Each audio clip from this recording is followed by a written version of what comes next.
Looks like you've been missing a lot of work lately. I wouldn't say I've been missing it, Bob. What would you say you do here? God damn it. Bob, we love playing here tonight. My brother's ready. It helps if you think of it as a game, Bob. Every game has a winner and a loser. You must possess strength to inflict pain, Bob.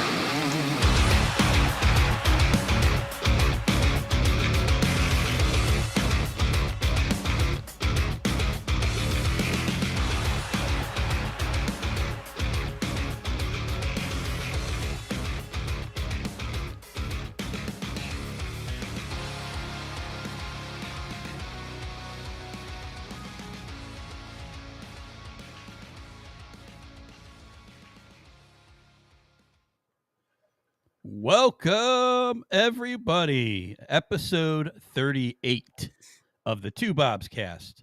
We're an A to Z rock and metal podcast.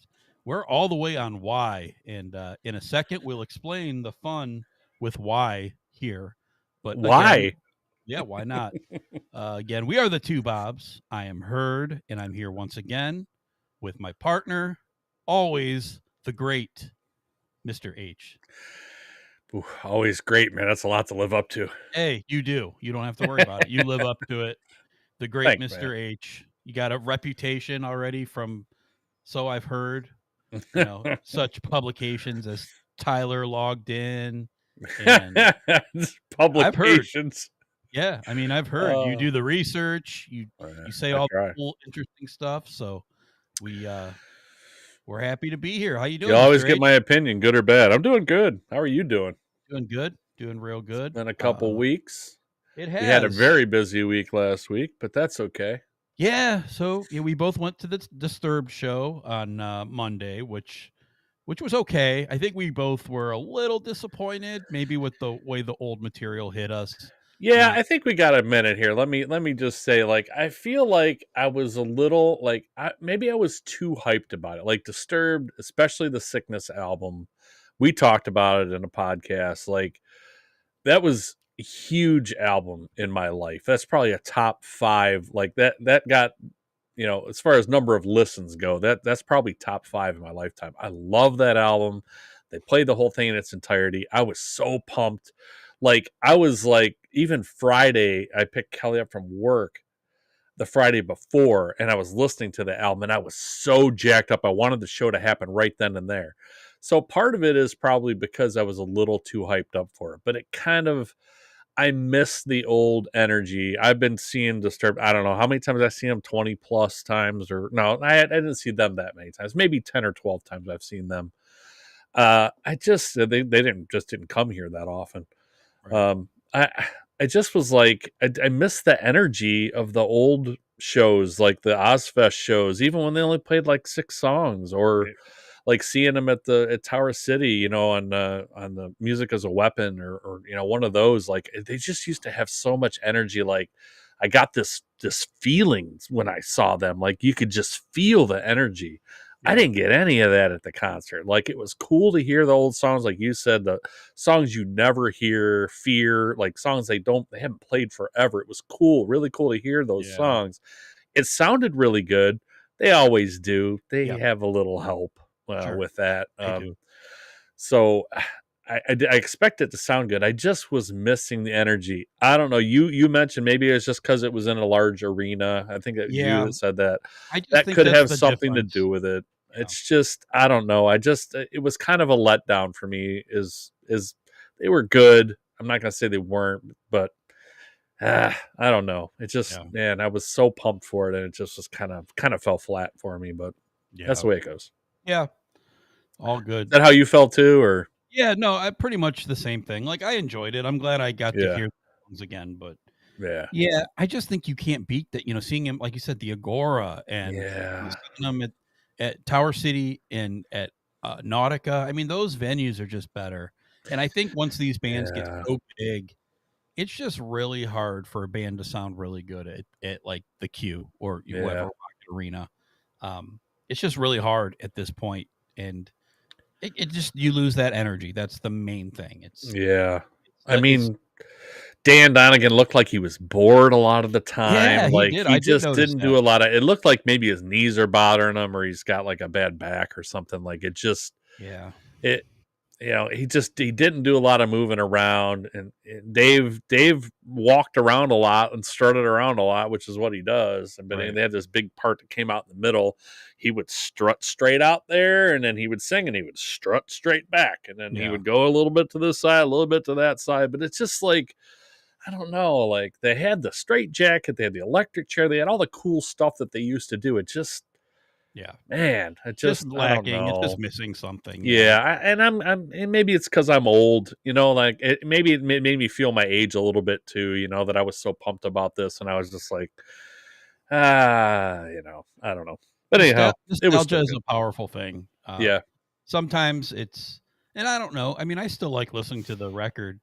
Oh, me too. I'm telling you, I was so fired up that Friday, like 3 days before the show. I was so fired up and ready for. I'm like, I can't wait till Monday, and a lot of that's my own doing, I guess. That I'm expecting it to be greater than it's probably really going to be. So, right. That's Well, speaking of things that are not a complete letdown, today, so if you didn't see last episode, we were thinking of ideas to do for why a couple of the bands we were looking at either had way too many albums or Neil Young. Yes. I mean, they have like 30, so we'd have to do like a 5-part series if we were going to do that. Yeah, so we messed with the letters a little bit and decided that we were going to do for why your choice. So or year in review. We flipped a coin. Review. That's true. So it was kind of fun. Yeah, we did flip a coin. We ended up choosing your choice, and then we flipped it again, and I won the coin flip, and I had the choice of band, and of course you can see from below. One of my favorite bands, I think, that kind of goes under the radar, just with a solid catalog from mostly front to back.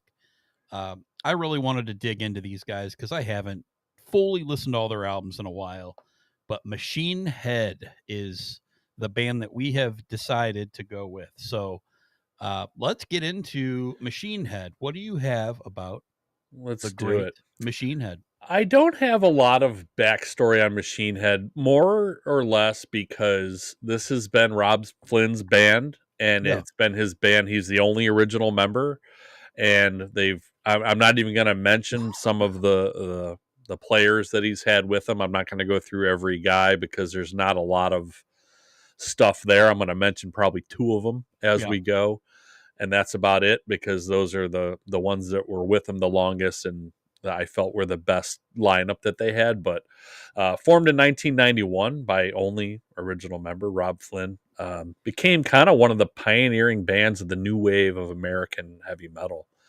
Along with like Pantera, like this was 1994 when they put their first album out. So they've released 10 studio albums and are still releasing and touring today. They have an album coming out on April 25th in 2.5 weeks here.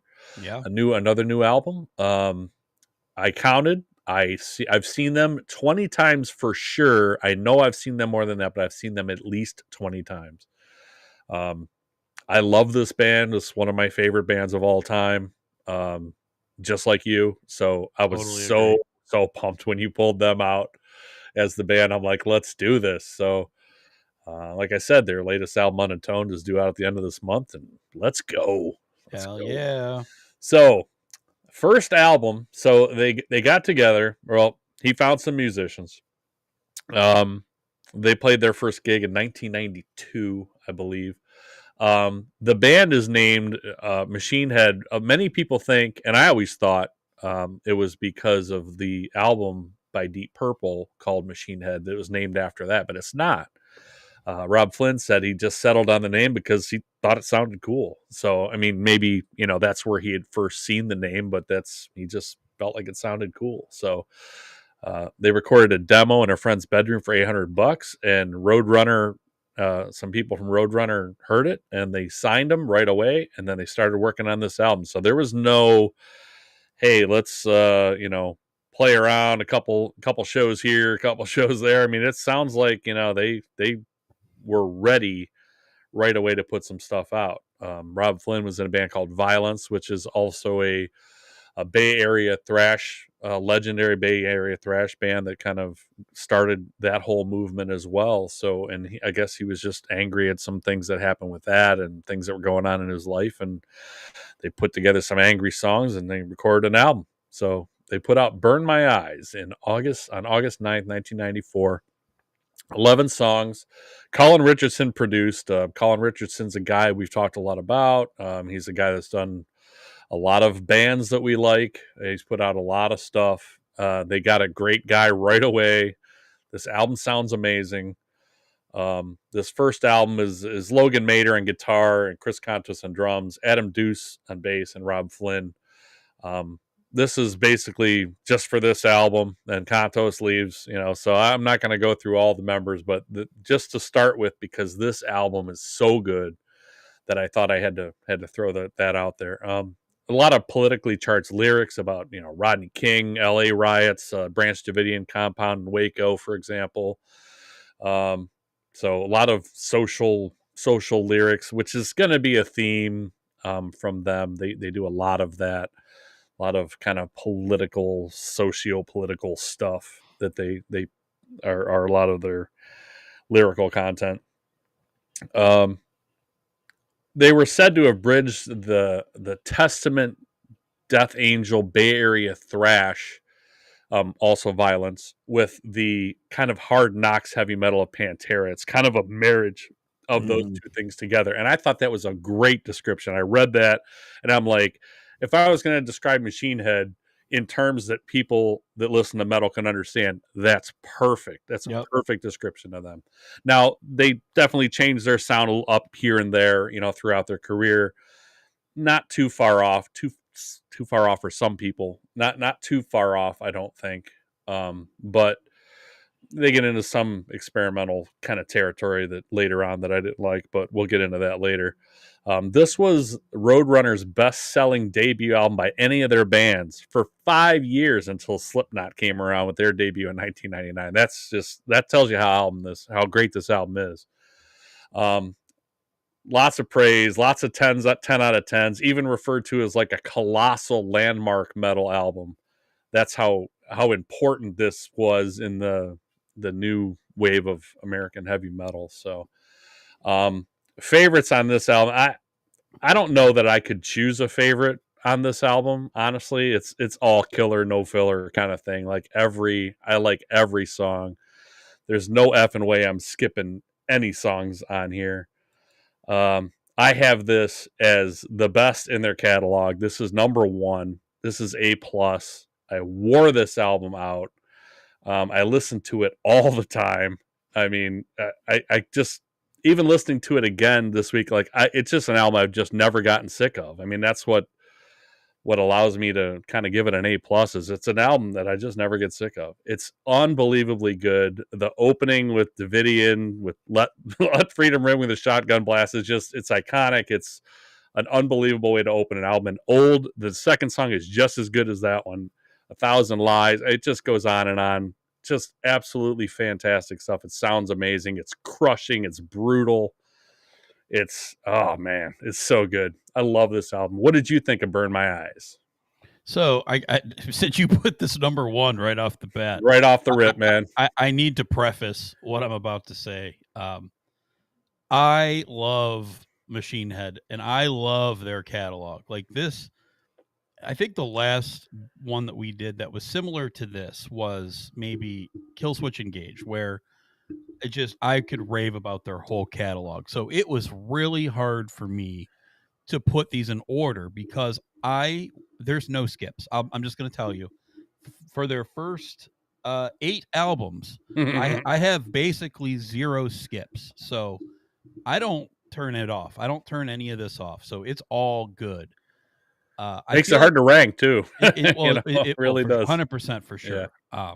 I had a tough time too. I mean, this was number 1, but it wasn't like by a mile. It was hard. Sure. So, I feel like saying, that to preface this because Burn My Eyes is number 6 for me. So, and we're not that far off. That's the whole point of me saying all that is that I love Burn My Eyes. I love every song on it, but I don't love the songs alone, like standing alone, I feel like I need the whole thing to be played more than I want to say albums, obviously, that are to come.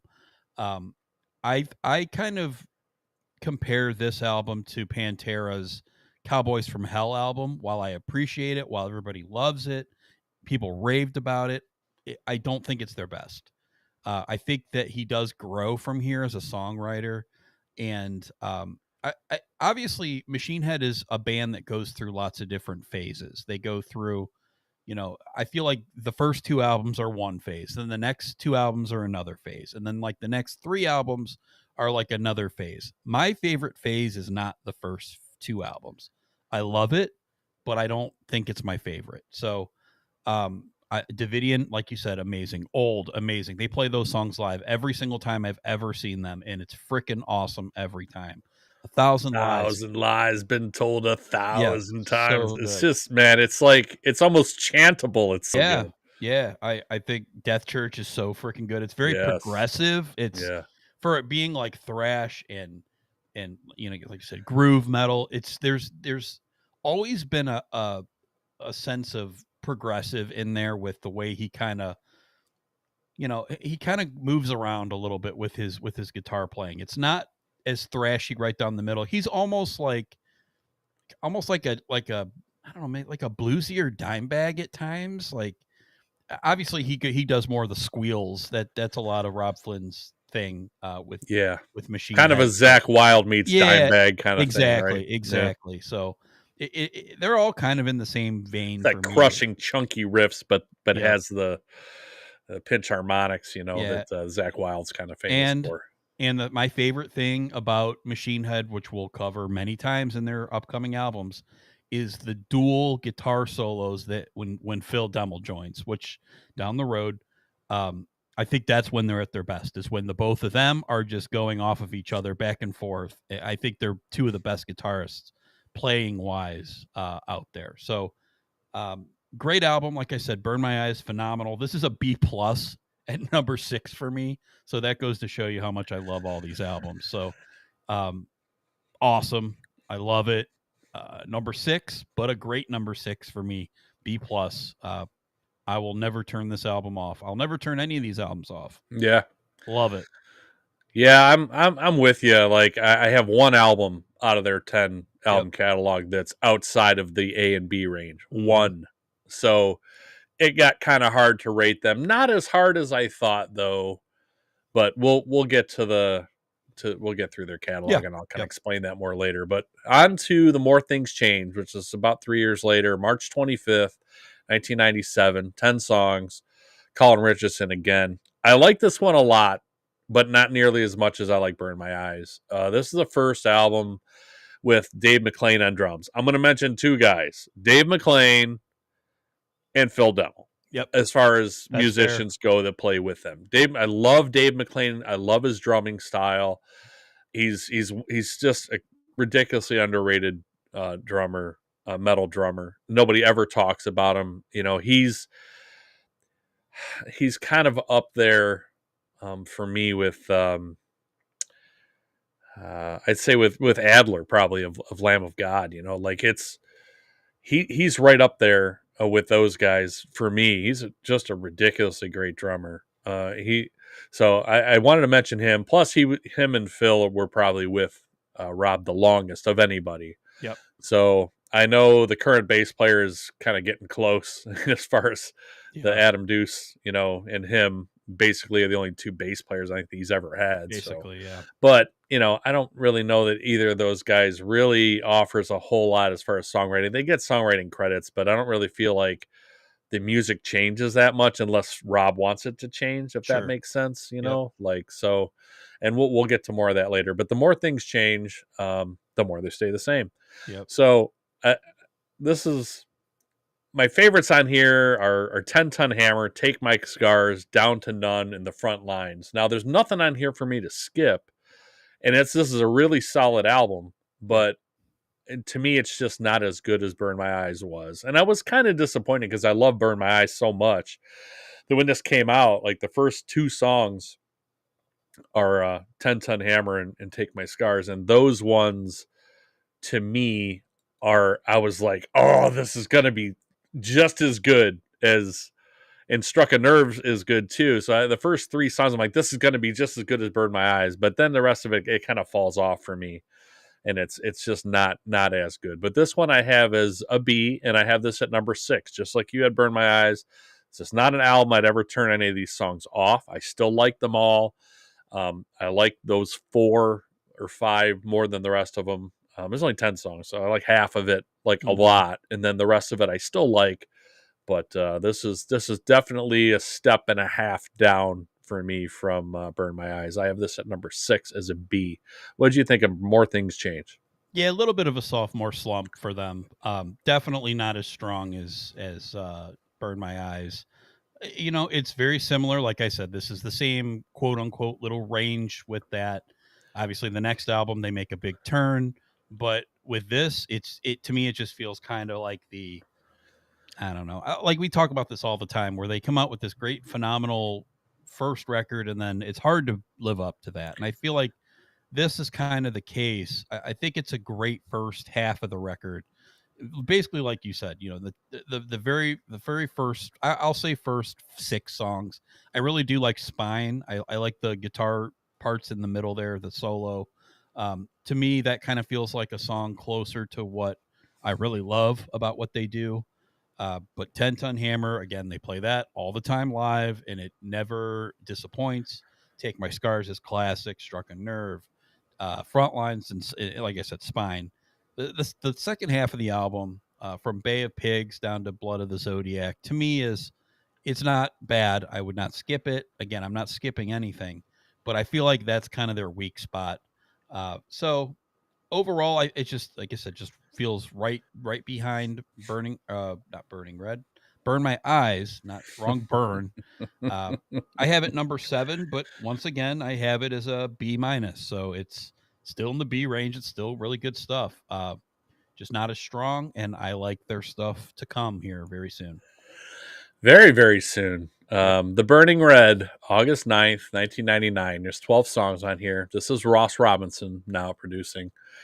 Another guy we've talked a lot about, does a lot of stuff with metal bands that we really like. Now, this one, like you said, this is kind of where they made it a bit of a change. Now, for me, I didn't feel like it was that big of a change for me. To me, this still sounds like Machine Head. Now, a lot of people put this in the new metal category, which I don't know. It's hard to really define what new metal is. I guess it's like if it came out within a certain number of years as new metal for whatever reason, but for the most part.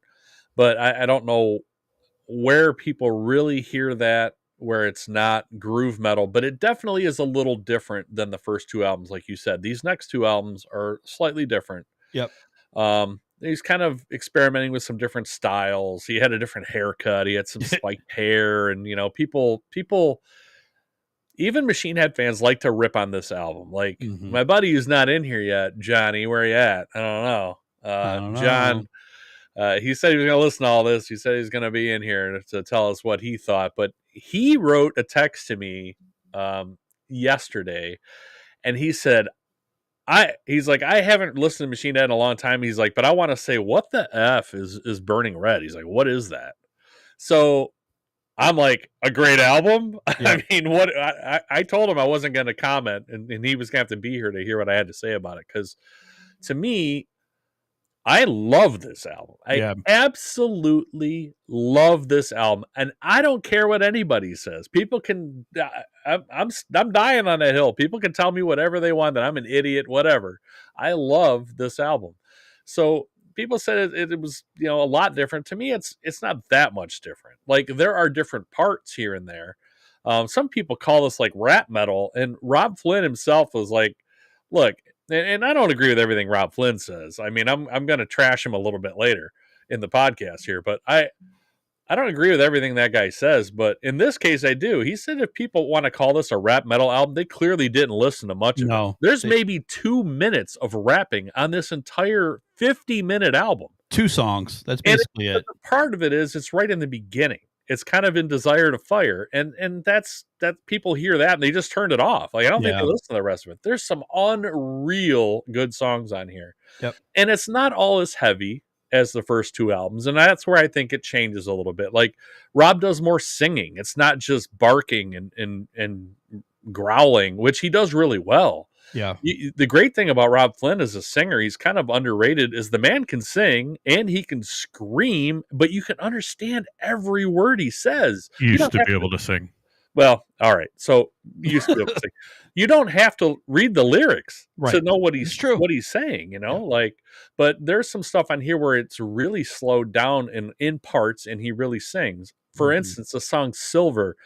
Now, they haven't played Silver since this album came out on that tour. It's one of my favorite Machine Head songs. It is a fantastic song.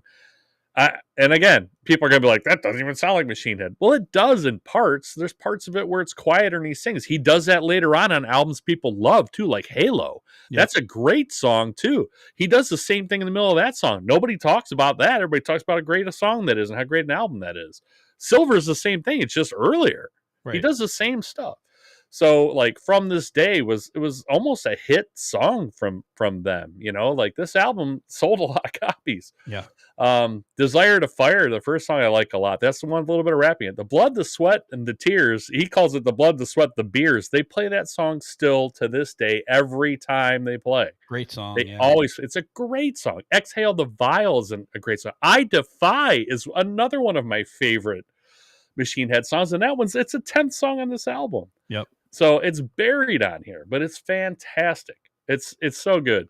Like, and tell me, you listen to I Defy and tell me that doesn't sound like a Machine Head song from the first two albums. Like it fits right in with them. It's not any lesser than those. I don't know what people are thinking. Okay, it has a cover of Message in a Bottle on it. It's a fantastic cover song.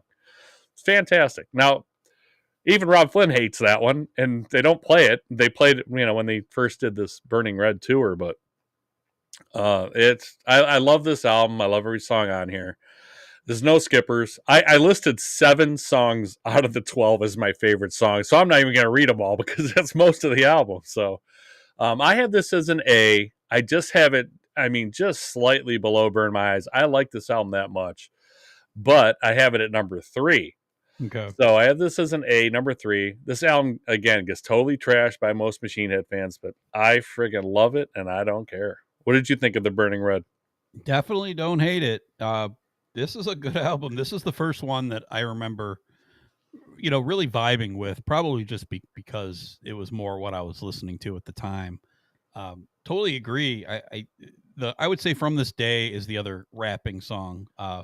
Fun fact, my band actually, and again, I'm disappointed that my friend Brian is not here. Yeah. He was in this band with me, and we actually covered From This Day. We loved it. We thought it was such a high energy song. I actually have the video. I'll have to show you. It's bad, but I don't care. I'd love to hear it. That'd be great. I've never heard anybody cover it. In fact, I don't think I've heard the song for like 10 years at least. Yeah, we covered it. So I'll have to show you the video. Nice. And this is Brian, not Hendo, but Brian that was here last week. Brian S. Yeah, Brian S. Who's gotcha. I didn't know he was in the band with you. That's awesome. Yeah. He knows the guy that knows your wife as well. Nice. So yeah, he actually roomed with that guy in college. That's him. Okay. Yes. Anyway, people don't know what we're talking about. So yeah. I don't want to bore anybody with that. It's a small world. One of those small world things where a guy that's a really good friend with my wife and his brothers and grew up with them. His younger brother knows Hurd and was in a band with Hurd, and we never knew this. Yeah. Like we didn't, even until we met, we've never known this. Like it was crazy to find that out. So it's one of those small things. World. The gem that I have on this album is the title track, "The Burning Red." I think is like a top 5 to 10 Machine Head song. Fantastic. I love that song. It's awesome. Just a great album. You kind of mentioned a lot of the big moments there, the Blood, Sweat, and the Beers. Awesome. Such energy. I love Exhale the Vial, I Defy. Yes. So good. I really, really like this album. I go back to this a lot.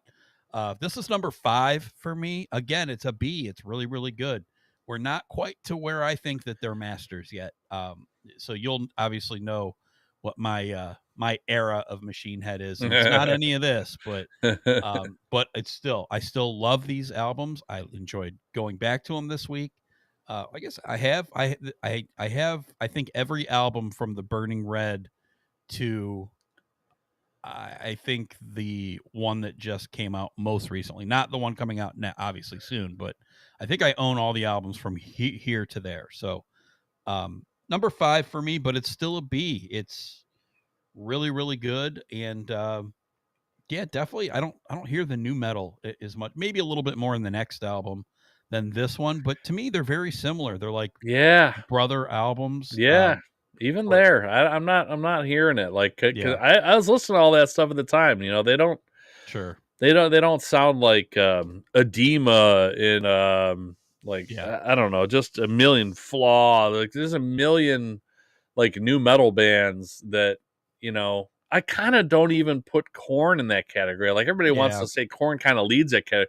Korn's its own thing. Yeah. You know, Korn doesn't sound, nobody sounds like that. They don't sound like anybody else in a new metal group of bands at all. So no, I totally agree with you. The whole new metal, obviously we didn't call it new metal back in the right. 2000s. It was labeled later, which that's how these things usually go. But. Right. It is how it goes. But when I look back at it, I do the same as you. None of those big like Korn, Limp Bizkit, even like Linkin Park and like Deftones, like I don't think any of those bands are new metal to me. Like, to me, new metal is what you mentioned, like the Edema, the Flaw, even like the Orgy, like those type of bands. Like, those are the new metal bands where it was more Nine Inch Nails in a way, you know, maybe. I mean, it's a little different off of that track, but it's kind of, you know, I don't know. But it's just so hard. Like I said, I feel like that's why I have a problem with the whole new metal label, because it's not.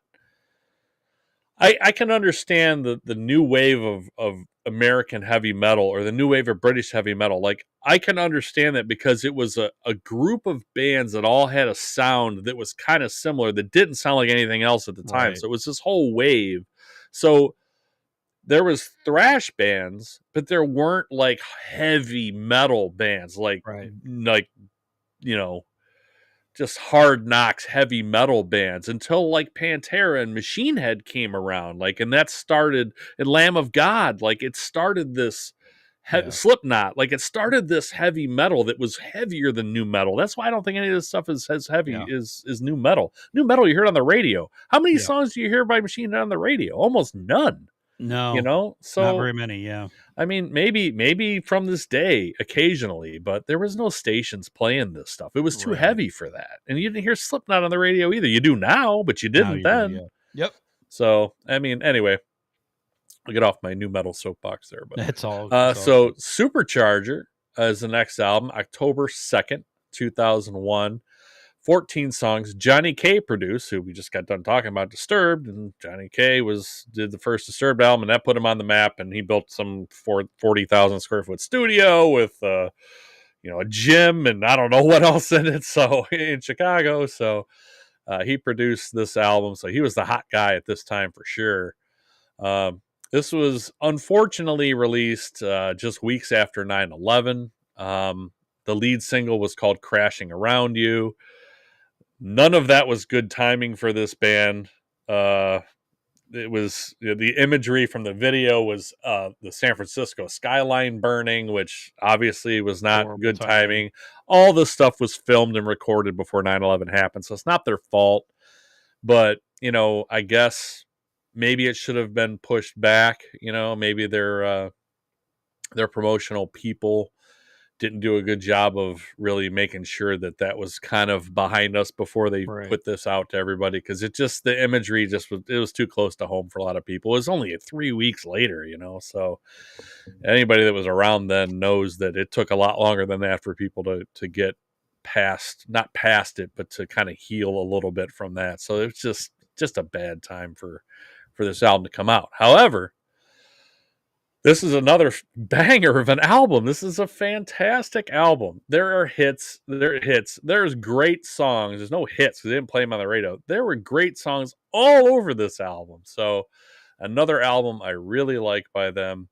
Roadrunner didn't help with the tour at all, leading them to leave the label, only to return for the next album, which I thought was kind of dumb. But they ended up going back with Roadrunner. They had a history with Roadrunner, and they stayed with Roadrunner all the way until, like, I think mid 2016, 2014, somewhere in there.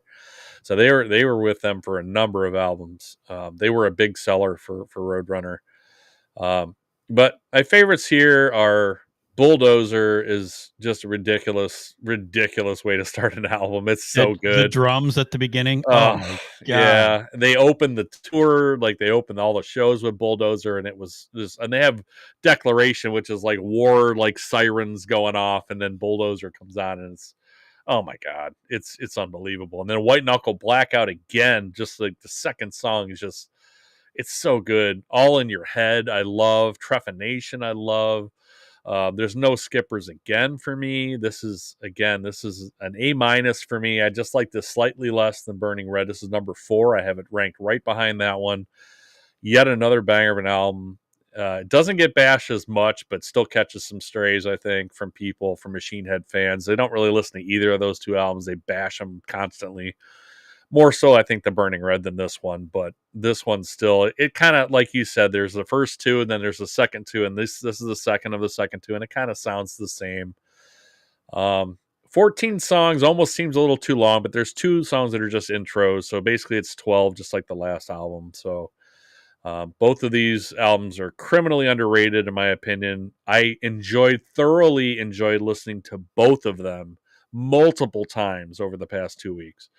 There's great songs all over these 2 albums. So I have this as A-, number 4. What did you think of Supercharger?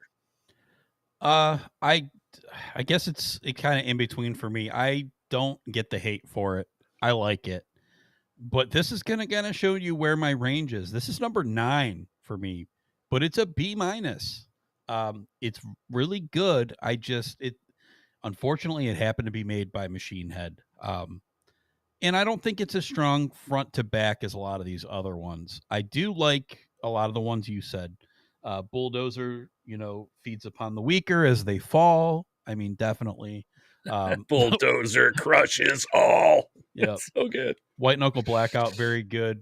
Crashing Around You, I know that's kind of the single, that video you talked about. It's a good song. American High, the gorilla thing at the beginning. All right, I'm good with that. That's a little silly for me. Yeah, it's a little silly, and the lyrics for American High are good, but I find that song gets stuck in my head, though. Yeah. I like, it's not one of my favorites, but it's not one I'd skip either, because it's high school, right? It's a high school, like, banging on lockers kind of song, which, in 2001, I'm almost 30. So, I'm just way past that. Yeah. But man, that song sticks in my head. Yeah, I liked this a lot better when it came out. This is one of those that I don't come back to this one hardly. I have one of those later too that I liked a lot more before than I liked it listening to it even now. Yeah. So yeah, that's this one for me. Again, I still liked it. I enjoyed the listen. It's at the bottom for me because they have so many good albums coming up here. For my opinion, this is exactly what I want to listen to, the stuff that comes after this. But this is still good, and again, a B- album at number 9 out of 10 albums to me kind of blows me away. But I still love it. Really, really good to me. Just quite a bit of distance between this and the Burning Red. I feel like that's quite a bit better than this. But good. B- is not B- is not bad. So Supercharger. No. Number 9, but good. Don't let the number fool you there. There's only one album that's bad, and we will probably agree on that one. Everything else is good, so it's all good stuff. We will, and even the people that bash these 2 albums won't tell you that they like the album that we think is on the bottom, because everybody doesn't. No Machine Head fan really likes that album that much. I mean, I guess there's probably a couple, but probably. Speaking of good albums, I just want to throw a quick mention in here. In order to fulfill their Roadrunner contract, they threw out a live album from the Supercharger tour called Hell Alive, and it's a hell of a live album. So very good, fantastic, great sounding. I think all but 2 of the songs were recorded in one show, and they recorded 2 in another show. So Phil Demmel is actually he's going to join the band here shortly in between these albums, and to replace Aru Luster, who was there before. And all of the tracks from the first show, I think from July of 2001, were the previous guitarist. And Phil is actually on 2 of the songs. From one of them being the Burning Red. Oh, one of them being the Burning Red. Correct. Love that song. I know it's a great live album. If you got a chance, I definitely wanted to make mention of it. We're not going to review it because it's obviously previously existing material, but it's a fantastic live album. Yep. Worth mentioning. Okay, on to Through the Ashes of Empires. So this came out December 16th, 2003. So 2 years later, 11 songs. This was produced by Rob Flynn, so no other producers at this point, just Rob Flynn. Again, it's been his band all along. It kind of makes sense that he's kind of doing it all now at this point. He's at least helping write all the music. He writes all the lyrics, pretty much. So, I mean, there's other credits here, writing credits, a couple later on that, other guys wrote some lyrics here and there, but all just helping Rob write lyrics. So it wasn't, he's been involved, pretty much on everything. This is kind of a mix of all the different stuff the band has kind of done up to this point, which kind of sounds like maybe it would be maybe not good because it's like a mixture of different stuff, but it's really good. This is a really good album. So I feel like their experience in the other songwriting that they've done and kind of is solidifying together and becoming what the band is gonna sound like now for the next bunch of albums here. So this one is the album that I found that I don't quite like this album quite as much as I once did. It doesn't mean that I didn't like it this time. I just don't like it as much as I originally liked it when it first came out. This is one of those ones too that I know they left Roadrunner. Like I had read some things. This is kind of still early internet, right? So I didn't really know that this was coming out. I just remember walking through the record store. I think it was Quonset Hut.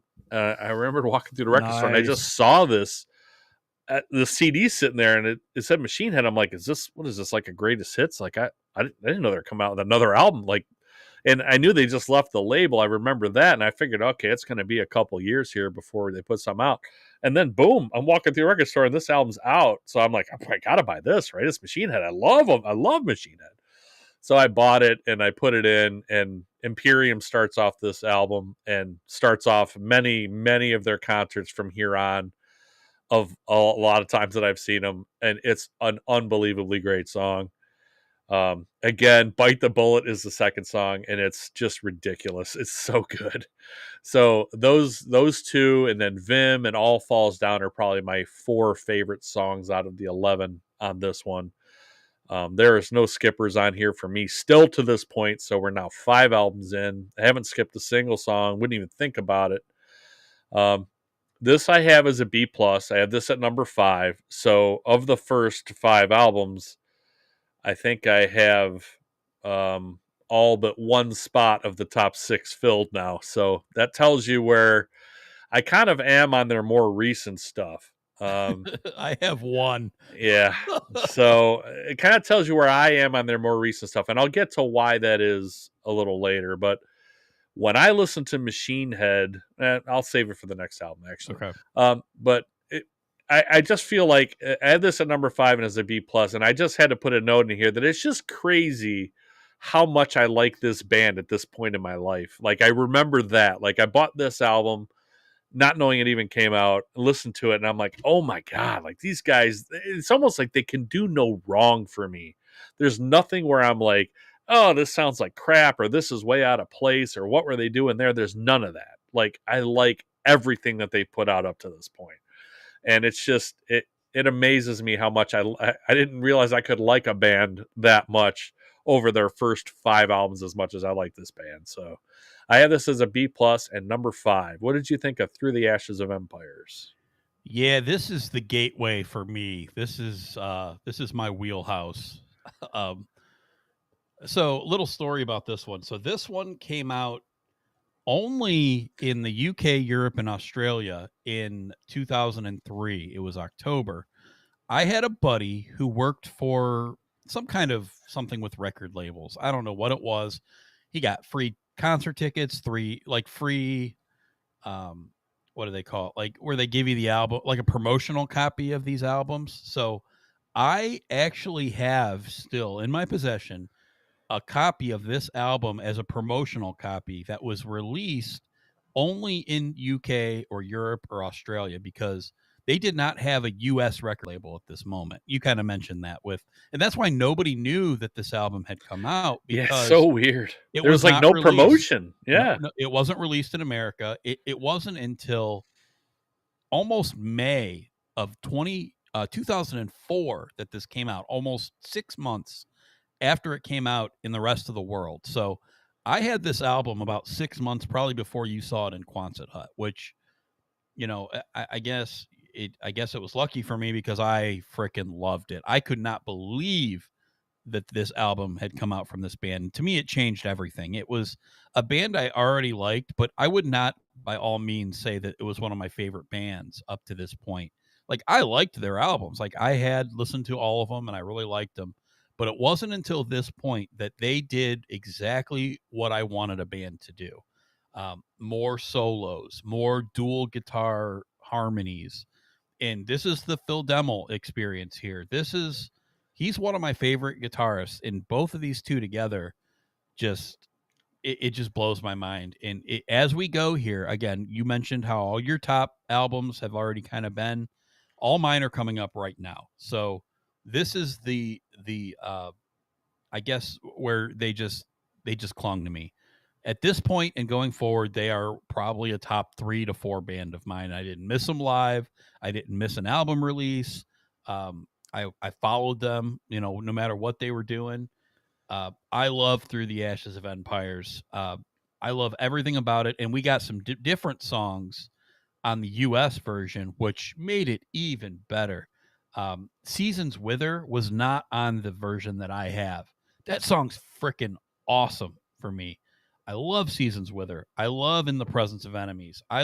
You mentioned Imperium and Bite the Bullet. They always play those live. I love everything on this. Elegy to me is a little bit weak, but I'm not skipping it.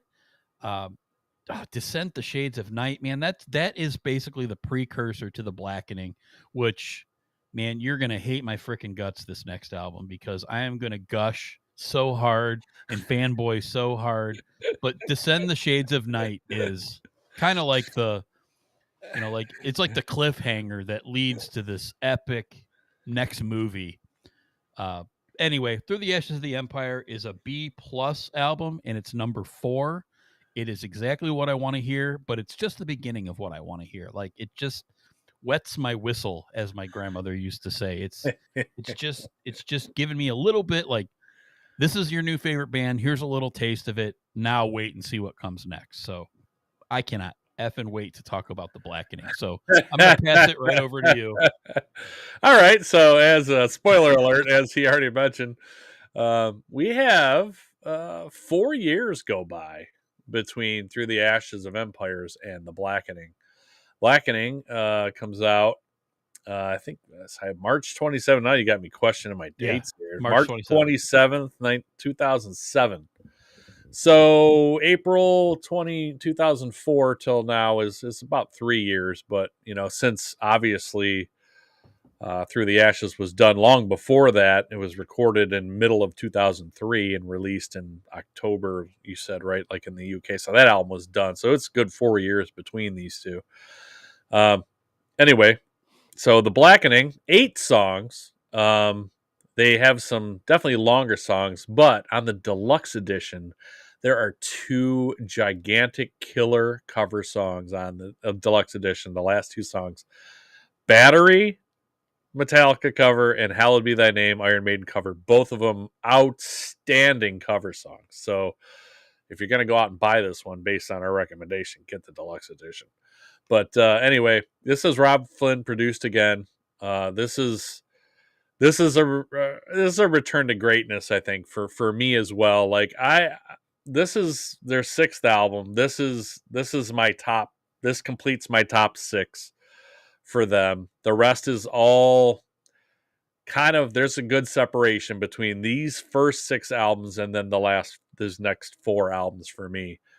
There's some really lengthy songs on here, as I mentioned. That's why there's only 8 of them. There's 4 songs over 9 minutes, which I kind of feel like that doesn't work for all bands, but these are really well done songs and they don't feel long for the most part. So there's some just absolutely killer stuff on here. First, I'll talk about Aesthetics of Hate. It was kind of written as a big FU to an article written about Dimebag's death by a guy named William Grimm from, I don't know. I don't even want to mention the site because I don't want you to go read this garbage. But he basically was praising Dime's murder, that kind of like a good riddance, that Dime shouldn't be alive. Like who writes something like that for people to read unless you're in prison or something? I don't know.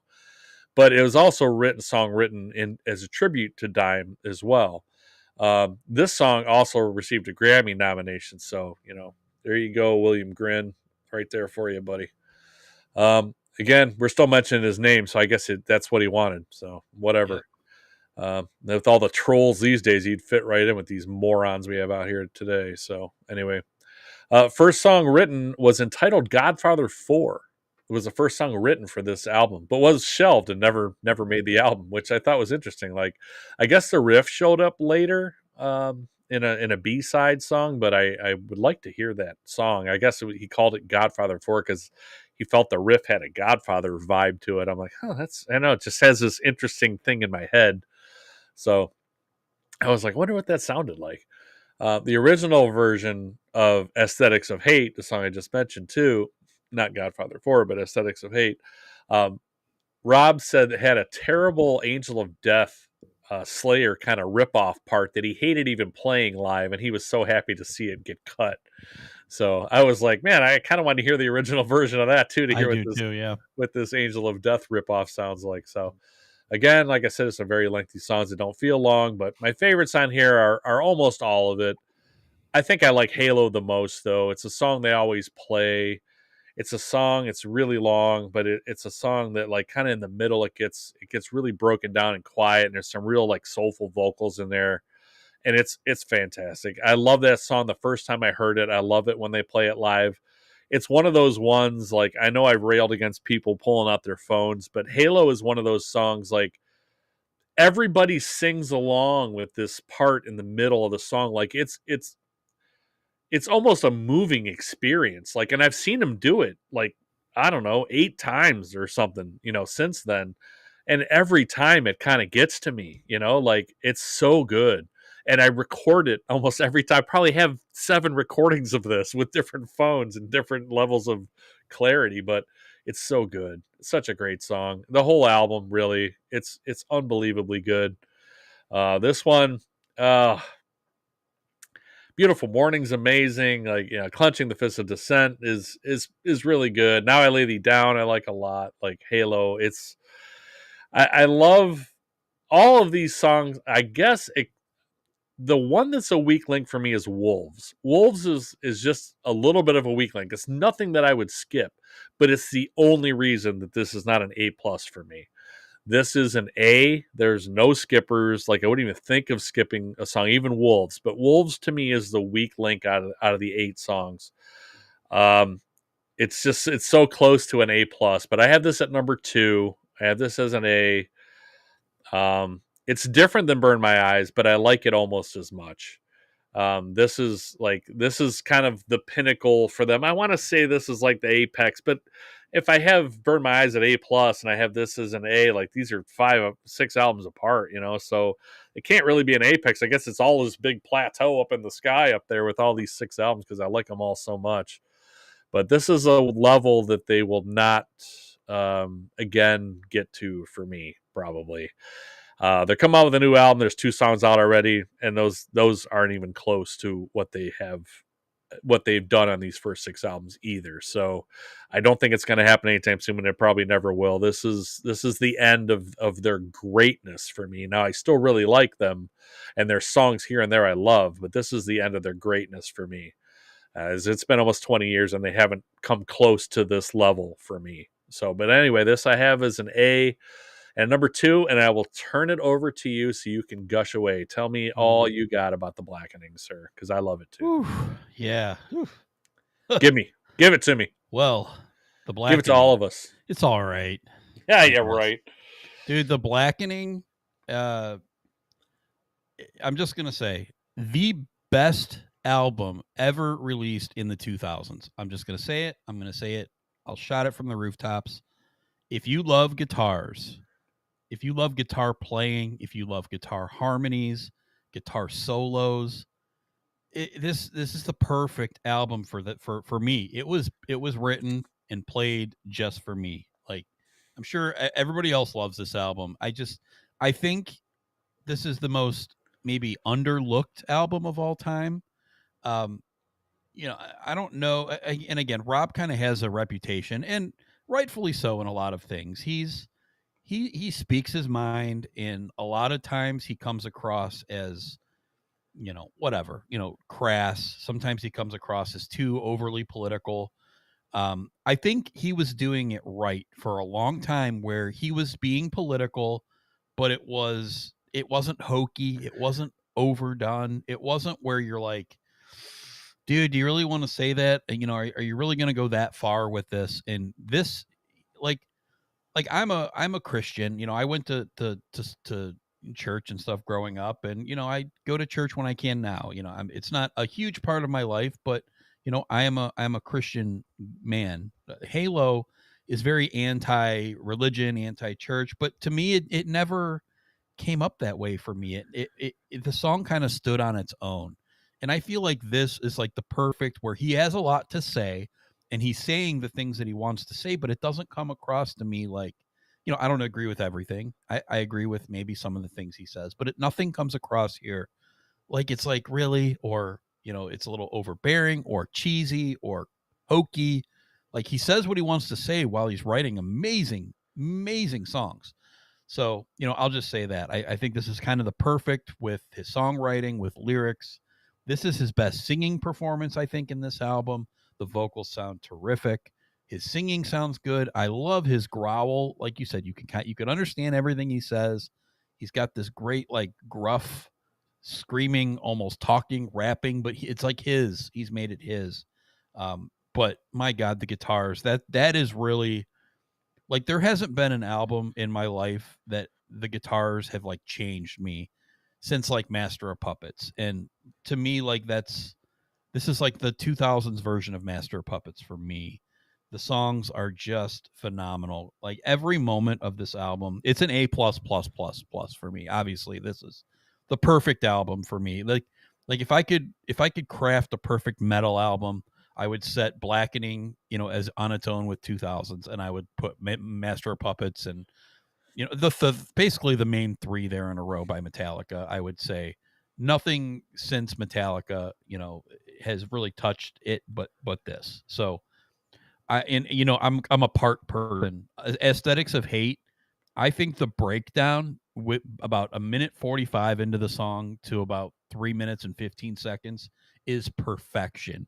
That song, and again, I understand the powerful about the lyrics, and about the dime bag stuff, but what makes that song so incredible for me is the breakdown, the da da da da da da da da da into the, like, the fast part, into the dual harmonizing.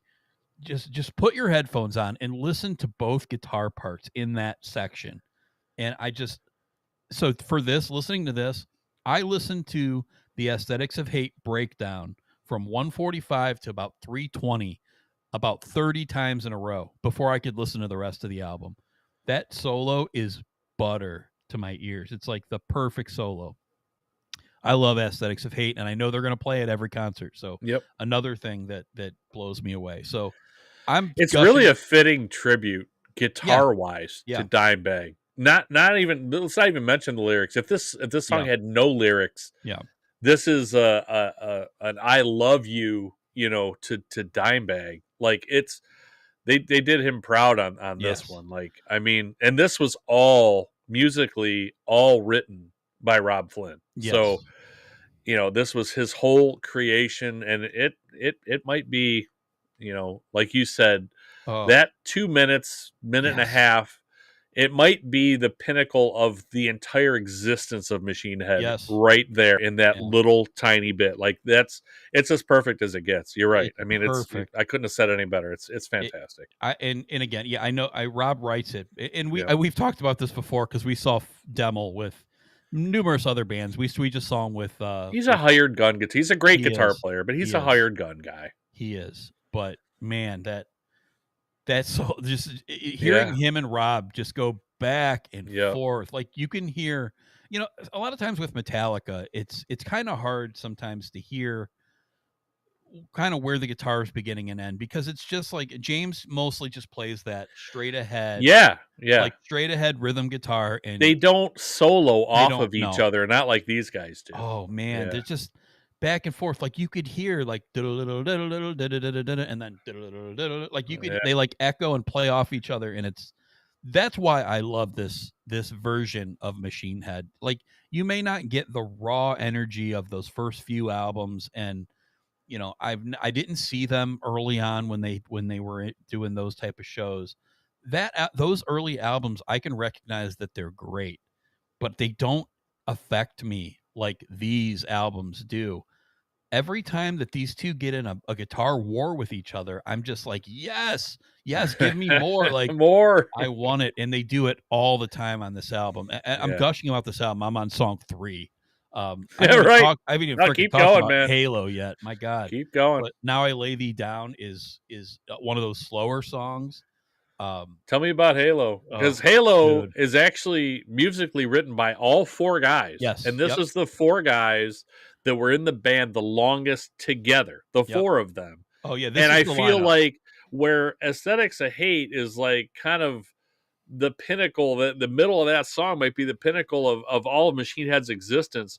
Halo is easily the best song that the 4 of those guys got in a room and wrote together. Like it's unbelievable. Well, I agree. Well, Aesthetics of Hate is amazing for the first 3-4 minutes. And then it's kind of like, okay, it kind of calms down, like, the Lay the Hand of God strike you down. When he starts like that is cool, but like the orgasm already happened. Like right. And it's and that stuff at the end, that's typical Machine Head. Like he's got a little message there that he repeats. He does that a lot. So but that's like you said, that's kind of just goes back to what Machine Head is. But guitar wise, oh man. But Halo, you're absolutely right. It kind of features every member of the band. Like there's a bass solo leading in the beginning of it, which kind of builds it all up before the guitars kick in. The riff is incredible.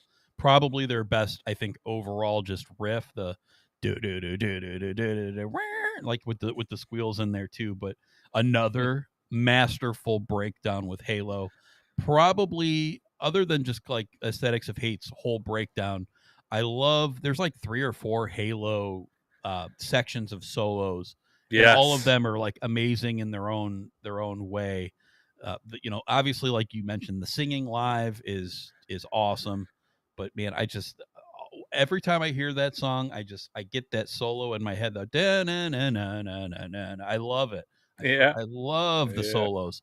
But this is just the solo album for me, and it continues going forward with this. But I love every moment of this album. I will sit and pause it and rewind it and break down every second of it.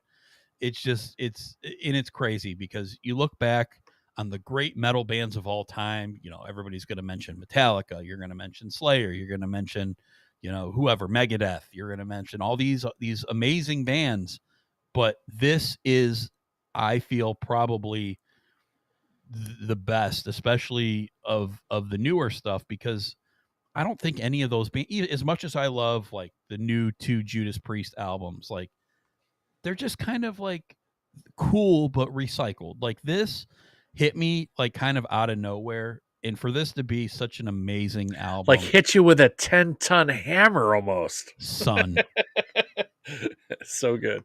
Amazing album though. I love every moment of it, man. It's like I would love to just sit on the podcast and just break every second of this album down, but nobody else would probably enjoy it other than me. So I would. You'd be like, I'd say you keep talking, man. Like what else you got for the blackening? I'm like, this is fantastic stuff. What else you got? Yeah, it's just I love it. What's your again, some other favorite moments on this one? so many. I'm not going to continue to talk about it, but Okay. it is the best. And it's not close for me because again, I think this is the best album released in the 2000s. And people might argue with me, and they probably will. But to me, I just will never get sick of it. I'll It's your never opinion. skip anything. Right. I love it. So number I'm one, with you up there. I mean, it's up there. I don't yeah, know that I would say it's the best of the 2000s for me, but yeah, it's way up there. I mean, yeah. if it's not top 5, it's top 10 for sure. I mean, Mhm. Burn My Eyes I like more, but Burn My Eyes came out in 1994. Yeah, So like this one, like, oh man, it's yeah. yeah. It's just unbelievably good, undeniably good.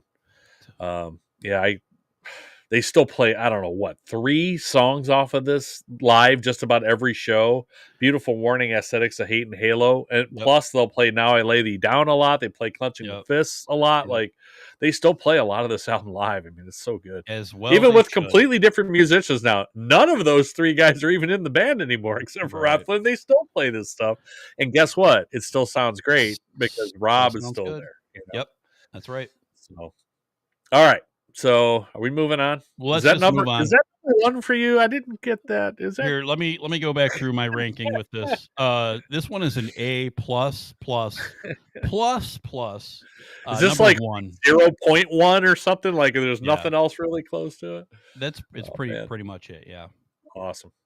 All right. So now we move to off of that. I mean, you're not going to top that. We move Nope. on. We got 4.5 years between The Blackening and Unto the Locust. Unto the Locust. 7 songs, September 27th, 2011. 4.5 years to the day. This is Rob Flynn produced again, as was the last album and the one before it. The shortest album by Machine Head at 48 minutes, which is still pretty lengthy. We've done some albums. What it was one Van Halen album, what they had to add a song to because it was only 36 Yeah. minutes and it They needed had to to be add a 40. cover song. Yep. So yeah, so this is that's still pretty long for 7 songs too. There's some long stuff on here, but that's kind of the way things go with them. Kind of moving forward, they don't have stuff as long as what's on The Blackening, but they do still have some longer songs here. Yeah. This time I wanted to. This is a little story I had to tell here. This is when be careful about meeting your heroes and your favorite musicians. I saw them headline one of the side stages in Pittsburgh at a Mayhem Fest for this tour. I got to meet them for the only time. The 4 guys, Rob, Adam, Phil, and Dave. I let me tell you the way they were seated. Rob was first, and then Dave was sitting next to him as you're walking through the line, and then Adam Deuce, and then Phil Demmel was sitting last. So I'm walking through the line. You know, I was wearing a Five Finger Death Punch shirt to this concert. They are not big fans of Five Finger Death Punch, which I found out. So when I got up to Deuce and Demmel, they promptly made fun of my T-shirt, and they basically were like, Five Finger Donkey Punch, like, hey, why do you listen to them? You know, and my buddy Rob, you know, was behind me in line. He's just giggling, you know, that they're like making fun of me, and I'm like, you know, like that shit hurt. You know, like I love these guys, right? So I'm coming off of 6 of the greatest albums by any band that I can ever imagine. Yeah. And I get to meet these guys touring for the 7th album, which I'm not as big a fan of, but it's still really good. Like I'm going to just say this is number 7. So you got the top 6 and then this one, and there's a gap there.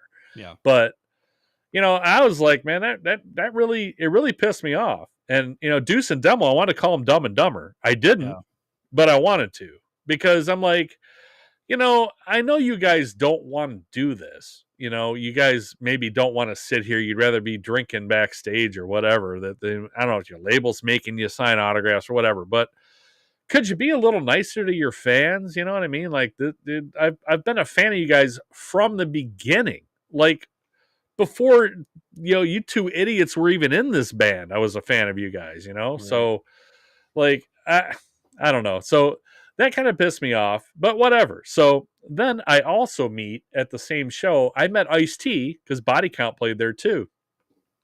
It was night and day. Ice-T could not have been better to his fans. The dude was handing out waters to people because it was hot outside. The dude greeted every single person that walked up to him. Like, Rob and Dave just, they didn't even say what's up. They just kind of signed it, but at least they didn't, make fun of you because of a t-shirt you wore or whatever. But like Ice-T greeted he was telling people, like, I brought my, I knew that he was going to be signing. I didn't know that Machine Head was going to be signing. I knew Ice-T was going to be signing. He didn't make fun of my t-shirt. He didn't say any words about it. What he did do was I brought the original Cop Killer Body Count CD inlay. I brought it, and he signed it. He told me all about when that picture was taken, the venue it was played in, the day that it happened, what was going on at the time. Like, this dude took the time. He took like a minute to tell me all this stuff. It was the greatest experience that I could have meeting somebody like that. Yeah. Just coming off of one of the worst experiences I could have, meeting a band that I loved. And I'm not even as big a fan as of Body Count. I really like Body Count, but not as much as I like Machine Head, But he was fantastic, unbelievably great to his fans and the people waiting in line. He didn't act like it was a chore. He wanted to talk with every person there. He could have made that take too long, even where not enough people could get through the line. I don't know. It's just like the night and day of those two experiences was really eye-opening to me. So I guess, be careful, when you meet these people. They might not be the people you think they are. Now, granted, this was 2 minutes, and it wasn't just me. Like, it was just the way they were kind of acting in general, Machine Head. It was just kind of like it was a chore for them from what I saw in line as I was getting closer to them. And this is 2 minutes in their lives. So maybe they are a lot better people than that. I don't know. But that was my only experience meeting them, and that's all I can go by. So, but anyway, I love the song Locust. I love it. Absolutely love it. It's the best song on this album. It's not even close.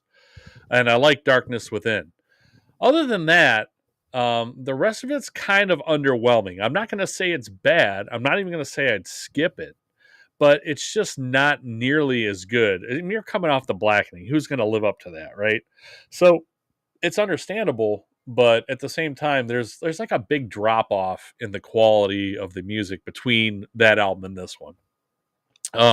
There's some great riffs in some of these songs, but it kind of lacks the memorable hooks that they're so good at, both guitar riff wise and vocally wise. Like, it doesn't have a lot of that in there. The subject matter is kind of getting a bit stale too, with the I'm angry, everyone puts us down and counts us out, but we're great and capable as much as we're broken. And, that's kind of the lyrics of Who We Are, which is the last song. But it's just, they've done that so many times on all of these albums. It's kind of getting stale, like I'm not a big lyrics guy, but I almost need different subject matter because I hear this stuff, and part of his lyrics and his singing, like we said, like, it's easy to understand him. So I don't have to go read the lyrics. I can understand what he's saying pretty much right off the bat. And I'm just kind of like, it starts to make me roll my eyes a little bit. I'm like, here we go again. Like, they're counting us out. We're put down. We're the downtrodden. But we're still great. We're as good as you. Like, it's just,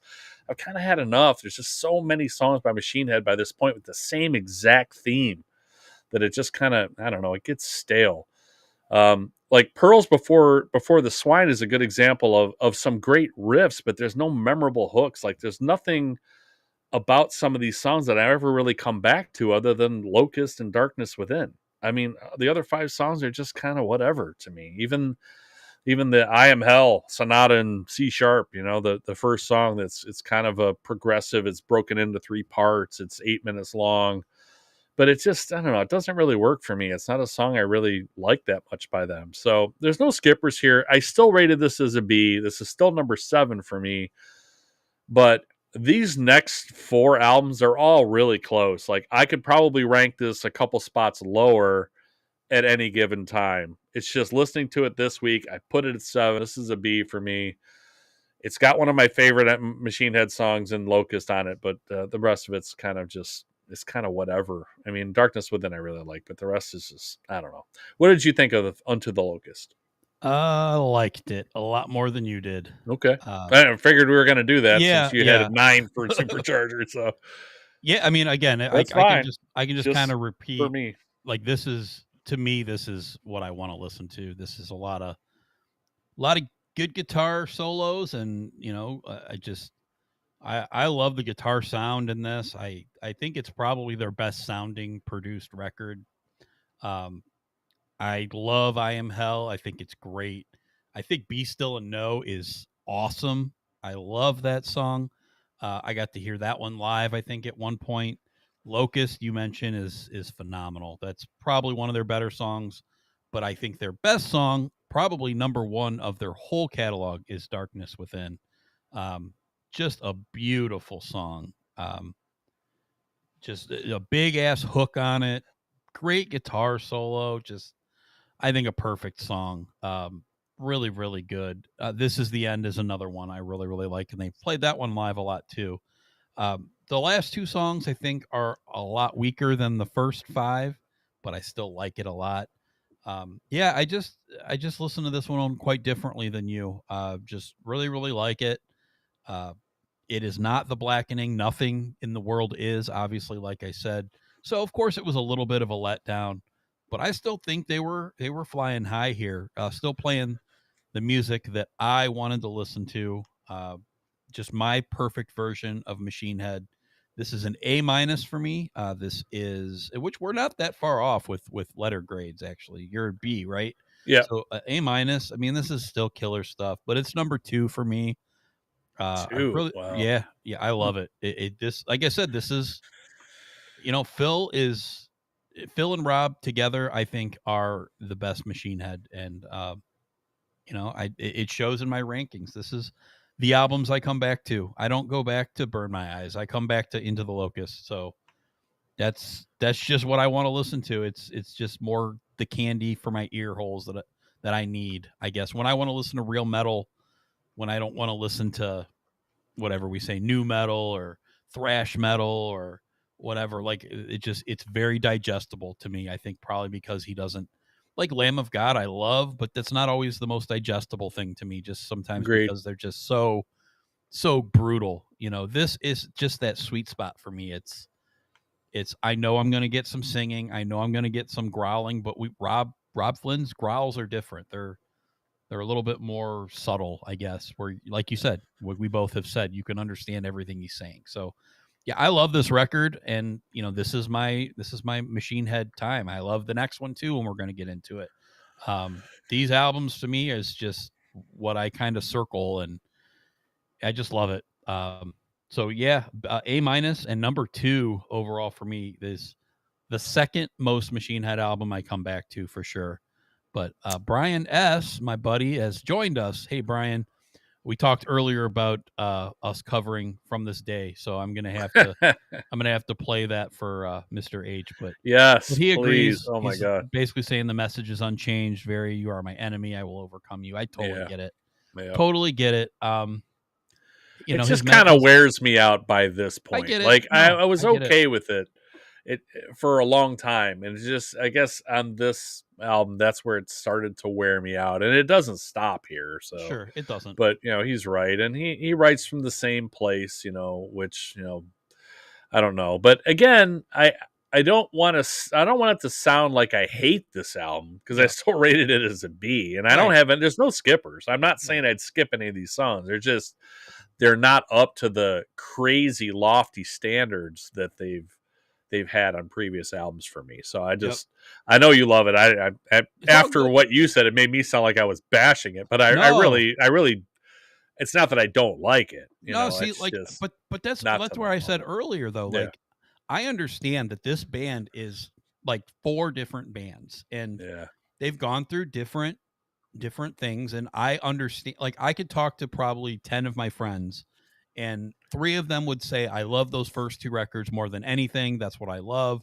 That's the Machine Head I love. And then people like Brian and our buddy Steve, I know that their main albums that they liked was the era with the Burning Red and those type of albums. That's what we listened to at that time. I totally get it. But I'm an old metalhead that likes guitar solos and digestible metal, and this is that sweet spot for me. So I don't judge anybody that likes a different version of Machine Head. It's all Machine Head, you know. It's just it's different. It's the same band. It's still Rob Flynn, but it's different where he was at that time. And this version right here is just the beautiful guitar parts that go off each other, and they have me in awe. And you know, all these albums just they play what I want to hear, and that's the best way that I can describe it. Yeah, that makes a lot of sense. And I think the 7, 8, and 9 minute songs, as opposed to the 4, 5, and 6 minute songs that they had earlier on their first 4 albums, allows for more of that guitar play and solo. So I mean, it totally makes sense, and changing the riffs up a little bit in the middle of the song. So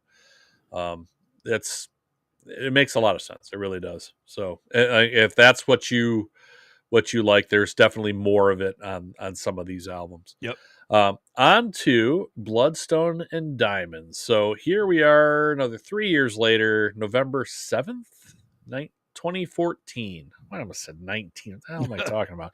2014, 12 songs. This is Rob Flynn, and Juan Ortega is along for some production credits on this one. This is the first album not on Roadrunner. This is their 8th album, so they put 7 albums out on Roadrunner. This was called one of the finest mainstream metal albums of 2014, which I'm sure you're going to agree with. Yep. This is, more political and social lyrical themes. Night of the Long Knives was about the Manson family murders, which, at least that was something that he drew some inspiration from, something other than being bullied in high school or whatever. So, right. This album for me is a bit too long. They have some long albums, and I've not complained about it until this one, because I didn't mind the length of those because the songs were so good. This is because the songs aren't quite as good, so it feels a little bit longer to me. There's a little too much filler on some song intros and outros for me on this one. They're trying too hard, I think, to make every song a grand experience with all the extra intro and outro, and some of it's just noise. It's not even stuff that they're playing. It's just, it gets to the point where, I'm like, okay, what are we doing? I almost want to fast forward to like 2 minutes into the song to actually hear the song, because I'm just it's getting old with some of that stuff. But there are still a lot of great songs on here. So I finally have gotten to a couple of skippers, so I'll get to those in a second. Now We Die, Killers and Kings, Game Over, Take Me Through the Fire are my favorite 4 songs out of these 12. I didn't like Beneath the Silt. Now, Beneath the Silt, I didn't like it because it's mostly like a Southern sludge type track that doesn't fit them. Now, I do like that kind of music, but to me, that's not Machine Head. To me, that's them trying to do something that they're not good at doing, and that it's not a terrible song. It's just like, this isn't Machine Head. Like, this is the first time, even from the Desire to Fire rap on the Burning Red that people complain about, that I still like. Rob still gets his growl in there, and it's still kind of up tempo. This Beneath the Silt is just kind of a slow, sludgy type of song that just doesn't fit them for me. And then Damage Inside is a really kind of boring ballad. Now, I don't mind some of their ballads, like we mentioned from earlier albums. There's some great like ballady type songs that still have some heavier parts to it. This is just a straight up kind of ballad, not a love ballad, but just like a real quiet kind of ballady song, kind of all the way throughout. And it just was boring for me. So it is only 3 minutes and 24 seconds, but man, that felt a lot longer than that. I can tell you that. This I have as a B-. So with all that being said, I actually found some skippers for the first time in 8 albums I got to before having a couple of skippers. I saw this as a B-.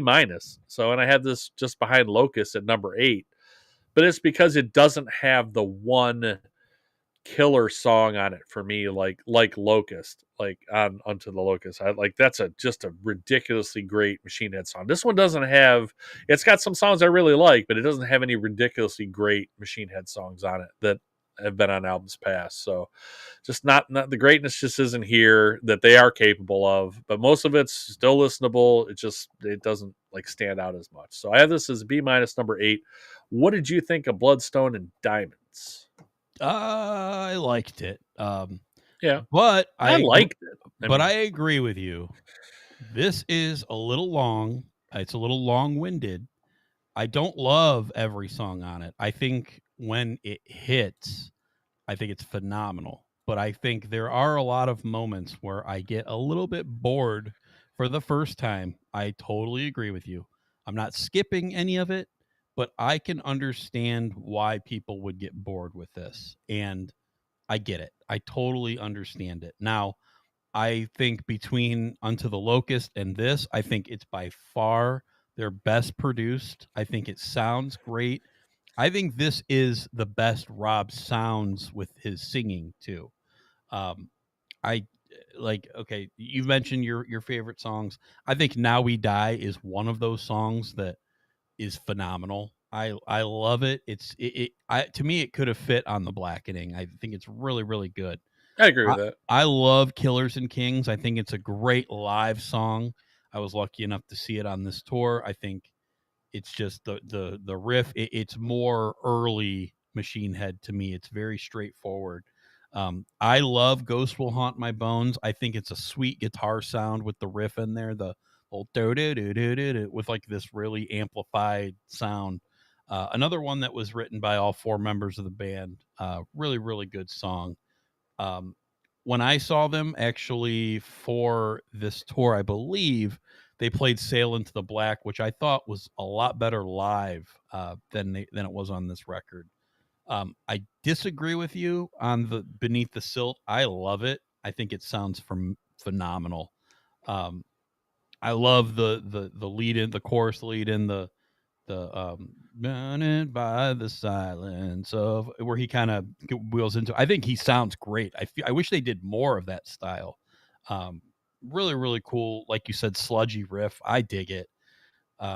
Game Over, one of my favorite songs on the record. I think it's really really cool. But to prove yours and Brian's point, obviously somebody did him wrong, with this Game Over. Like, listen, life is not a game. So, or life is just a game, then game over. You did this, you did me wrong. Again, that point is taken there. But I like the breakdown of that one too. I think it's really, really cool. I think between Phil and Rob, just write killer breakdowns like over and over and over again. But Take Me Through the Fire, Damage Inside, In Comes the Flood. Like, I feel like you could probably cut like 3-4 songs off this and it would be a much, much better album. I think would probably be number 2 for me. Really like the high points, but there's some definite low points here that I have not seen in a lot of albums for these guys. So yeah, I have it number 3. It's still a B+ for me. So they have 2 A albums as far as I'm concerned, but everything else is in a B tier except one. So, which we'll get to here we'll be getting to that shortly. Yeah. But yeah, killer album. I just, unfortunately, so far they have not been able to replicate this for me, and I think with Phil leaving after this next album, which he for sure half-assed it, and then he left. I feel like that's kind of it for Machine Head. I'm happy they're putting out new stuff, and I can find stuff I like from it, but this is the last great album for me. Everything else I feel like is going to be downhill, and so far it has been. So we'll move on from there. But yeah, I have Bloodstone and Diamonds number 3 as a B+. How did you feel about Damage Inside? Not a fan. Yeah, okay. I could cut that one. It's weird. That one is one of the very few songs that Rob Flynn apparently didn't have any hand in writing. That's written by Dave McClain. He wrote the lyrics, but he did not write the music. Yeah. Oh, I'm sorry. I meant the music, yeah. Which is kind of weird because it's just a guitar, and singing. Like it's just a ballad that really doesn't have much else to it. So it's kind of strange that Dave McClain was the writer on that one. But yeah, I must have missed in there when you mentioned that one. So I wondered what your thoughts were on that one, because I know you like some of their slower ballad stuff. I do. Beneath the Shades of Night, like the kind of stuff. But yeah, Beneath the Silt I think is like the slower one on here I like, other than Sail Into the Black, which I really like even more than I saw that live. That's kind of the slower one. But yeah, I agree. Damage Inside is one of the 3-4 you could cut that I'd be fine with. Yeah. Okay. So on to the album that seems like nobody really likes, Catharsis. January 26, 2018. Even today, my buddy Rob, who I told you was giggling at me about the Phil and Adam making fun of my shirt, he was like, make sure he's like, make sure you get your white jumpsuit out to put on for this one, because they I don't know, they decided to wear all white, on this tour, and like they had white walls and stuff on the stage, and like it's just, I don't know, the whole thing was kind of weird. So he still jokes about that. I told him, what do you mean get it out and put it on? I told him I wear it every day, all the time. I got it on under this right now. What are you talking about? So now this is January 26, 2018, 15 songs. Yikes. No. There's a few on here that are very short though, but still, that's, oh man, this album's bad. And when it's bad and you have a lot of songs, that's double bad. So this is Rob Flynn and Zach Ogden, Zach Oren. Zach Oren, my bad. Zach Oren produced. This album I just don't get. And this is where Rob kind of got to be overly bullheaded about things, and it just kind of really put me off, because he didn't like people not liking this album. And I don't know what he was thinking. Like, I don't know why he couldn't just go with not everybody likes everything, but he was like doubling down, like, this is a great vibe. Like, he kept saying, I'm like, vibe for who? Not for the fans. Maybe for you. So I don't know. It's just weird. Nobody likes this album. Yeah, he said he tried to go back to like a new metal. He didn't mention new metal, but he tried to go back to like punk and hardcore. People call this more like a return to new metal, I guess. But he kind of said that he doesn't listen to a lot of heavy metal music. He listens to punk and hardcore, and he has a lot of hip hop influence. And he wanted to get those across on this album, and I'm like, huh? Yeah. So he said that he wanted kind of a more direct course with harsh language, because he was tired of the metal music lyrical metaphors. Like, he's like, nobody ever says what they mean. They just say it in metaphors, where he's like, this one, I just wanted to be upfront, brutal, and coarse. And I'm like, it sucks, man. I don't know that. The musical direction on this album cost him two fantastic musicians. Both Phil and Dave left. Dave McClain and Phil Dunham both left after this one, because they didn't like the direction that this was going, and they were just tired of dealing with Rob's greatness, or his I guess just disdain for anybody that didn't like this stuff. And they're like, you know what? Out of here. We'll see you later. So that's kind of a shame, because that's pretty much the end, like you said, of what Machine Head was for all that time. Yes, Rob's still involved. There's still going to be good songs. It's hard to find them on this album, though. But there's still going to be good songs. It's just, I don't think it's ever really going to be the same. It's just this rotating bunch of hired dudes, different drummers, different guitar players, just, he's going to keep the same bass player, but who does help write some of these songs. But I feel like he's got some songwriting credits, I think, on here too, as did Dave and Phil. But at this point, doesn't it just have to be they're just kind of doing what Dave or what Rob wants to do? Because how could this sound that much different and still have the same guys writing the songs? Like, it doesn't, unless one person just wanted to do something different, and two of them left. So that tells me right there. Right. I'm not sure. It's just not, it's not good. And Rob being so, F you about it doesn't make it any better. Right. So I don't know. They put out 8 really good to great albums. I guess they were just due for a clunker, I guess. So, I mean, I put my notes, oh, well, I guess everybody's due for one sooner or later. They can't all be great. So, my favorites, boy, it's really hard. I mean, Beyond the Pale, I guess, isn't terrible. Heavy Lies the Crown would be good if they cut out the first 3 minutes of the song. Like, the rest of it's pretty good. It's 8 minutes and 49 seconds long. If it was more like 5.5, it'd probably be a good song. But that's about all I can really come up with. I mean, Skippers, I got Catharsis, Triple Beam, Kaleidoscope, Bastards, Behind a Mask, Eulogy. what are we doing for 6.5 minutes at the end of this album with Eulogy? What is that? There is no music in there at all. I don't know what that is. So this one, it's pretty easy to say. This is a D plus. Why I gave it the plus, I don't know. I guess I gave it the plus because it's Machine Head's names on it, I guess. I don't know. And they've been such a huge band for me, but it occasionally sounds like Machine Head in parts of songs here and there, but otherwise, I don't know what this is besides not good. Yeah. So I have this at number 10, D plus. What did you think of Catharsis? Yeah, that's kind of what I was just gonna say. Favorites 0, skippers a lot of it. I think, and again, I could listen to a lot of these songs, and I could find a minute or two of each song that I'd be like, okay. Hope Begets Hope. Cool. There's a kind of a chunk in there that's pretty decent, like, but not the whole song. Yep.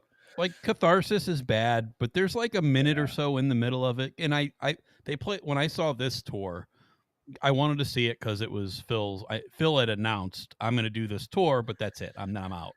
I thought he left before it was even done. No. Okay. I saw him but Dave was gone. Yes, Dave was already gone. Did Cantos come back and play? I don't know who was the drummer, to be honest. Okay. I don't know. But it was, and I'll have to check. I think I have the picture of it. I want to say Chris Cantos came back and played for Dave because then they went the other direction. They did all of Burn My Eyes for the 25th anniversary, like the next year, which is probably the smartest thing he could have done after this guy. It was genius. Yeah, I agree. But did they play any of this live at all? They played the first 3 songs, and I mean now or after this tour. No, I don't think they play any. They don't touch this album after. No, they now have so much material. It's why even like if you're disingenuous if you're going to play this. This was the first time that they came. I don't know. Did this Catharsis? Did it even come here? Yeah, that's I saw it at the Agora. Okay.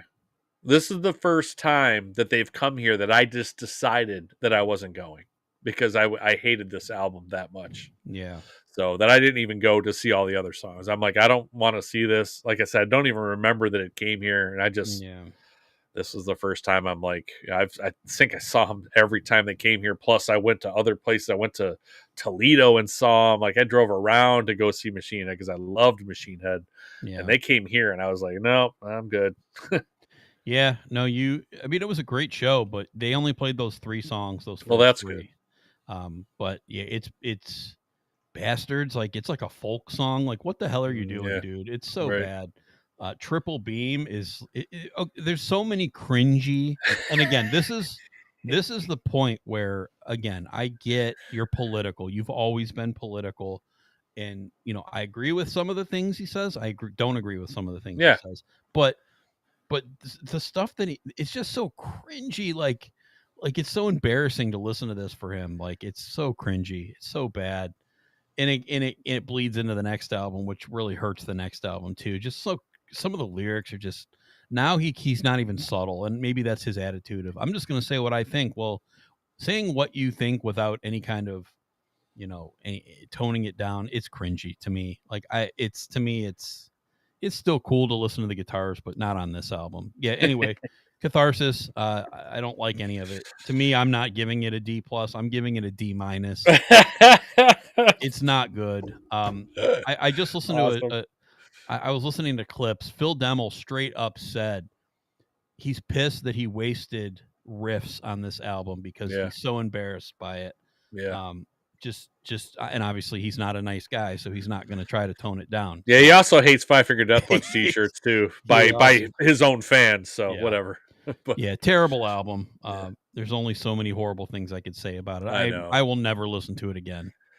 Yeah, it's one of the easiest. I mean, I guess we've had some easy bottom of the barrel rankings for bands we've done, but this is one of the easiest 10s, one of the easiest last place albums ever because everything else is for the most part so much better than that. It's just I don't know what they were doing. So we'll just move on from that. So we move on to 4 years later. The most recent album that's out up till this point, until 2 weeks from now, is Of Kingdom and Crown, August 26, 2022, 13 songs, and 3 of those are just weird intro tracks. Yeah. Filler tracks, I guess. They're not I don't know that they really fit with the songs that come after them, They don't at all. so it's just kind of weird that they're in there.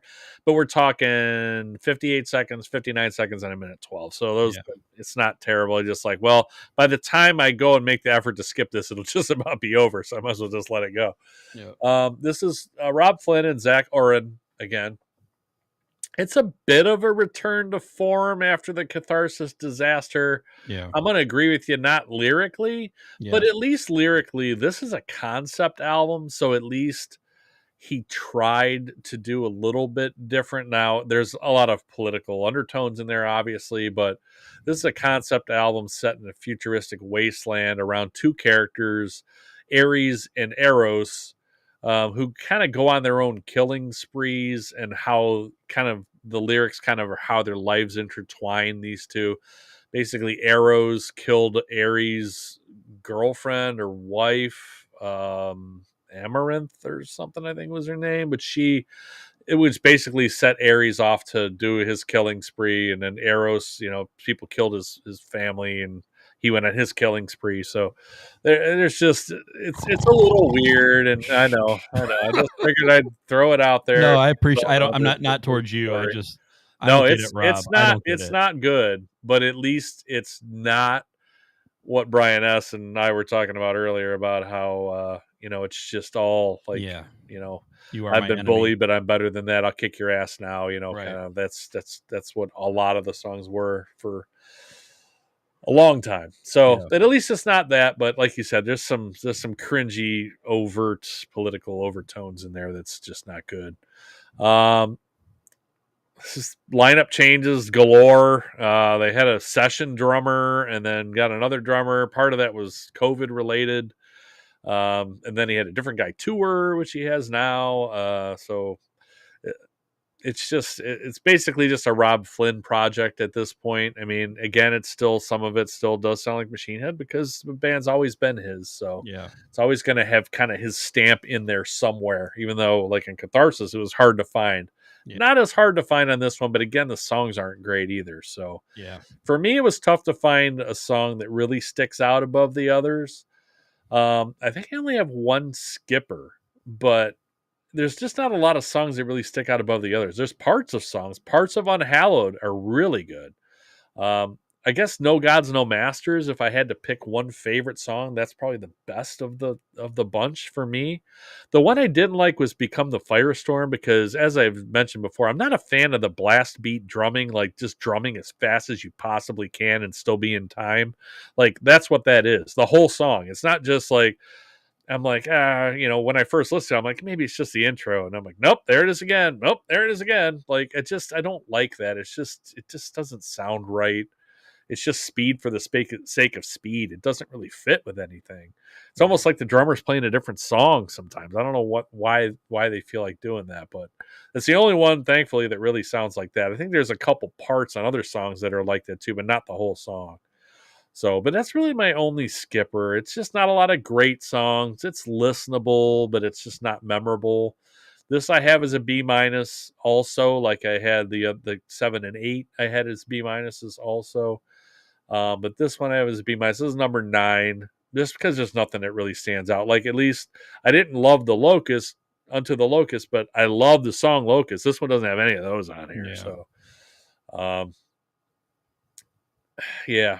And from the first, I'm just going to mention this. I have number 9 B minus, and I'm going to mention from the first 2 songs that they've released for Unatoned that's coming out in 2.5 weeks. I don't really have high hopes for that one either. So it's just weird. Vocally, it's really different, really strange. And I don't know, like you were alluding to earlier, if that Rob, maybe he's having problems singing now, because the first 2 songs they've put out on the new album Unatoned are, they've got some weird vocals going on. There's a lot of like effects. Like it just doesn't really sound like him or like he used to sound, but again, I'm gonna hold out and trying to review that one. But the first 2 songs, it's not off to a good start. It feels like a 7 to 10, 7 to 9 range for me as far as Machine Head albums go so far. So but we'll see. But anyway, what did you think of Kingdom and Crown?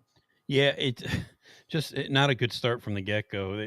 All the tracks are all in caps and all have like their zeros stylized as O's. Yeah. I'm just so annoyed with all this stuff at this And point. the new album's like that too. Yeah, It has the stylized O, like the not like O with the slash through it, like you said, like a zero. Freaks and zeros. It's like, okay, so when I saw them for this tour, me and Brian Yeah. H Another time I went to missed this. them. 2 of the last 4 times they were here, I Yeah. didn't go. The other 2 times I did. So I'm kind of on an every other. I had just seen them previously, I think a year before, and then they came here, and then you guys went, and I felt like I should have went, but I didn't really miss that I didn't go because I had just seen them the year before, and then I saw the Burn My Eyes in its entirety where they did the evening with, and that was unbelievably good. Yeah. But anyway, so yeah, I did not go to that one, so another time I missed. I mean, they were good, and they played 3 songs off this record, and I think they all sounded good. They Do you remember which ones? Yeah, they played No Gods, No Masters, Choke on the Ashes of Your Hate, and Slaughter the Martyr, or Slaughter the Martyr. Okay. Slaughter the Martyr, I would like if they cut off the first 3 minutes of it. Yeah. I don't think he sounds good singing anymore. I think that kind of alludes to what you were saying. Okay. I didn't see that. So he sounded great in the Burn My Eyes entirety 25th tour.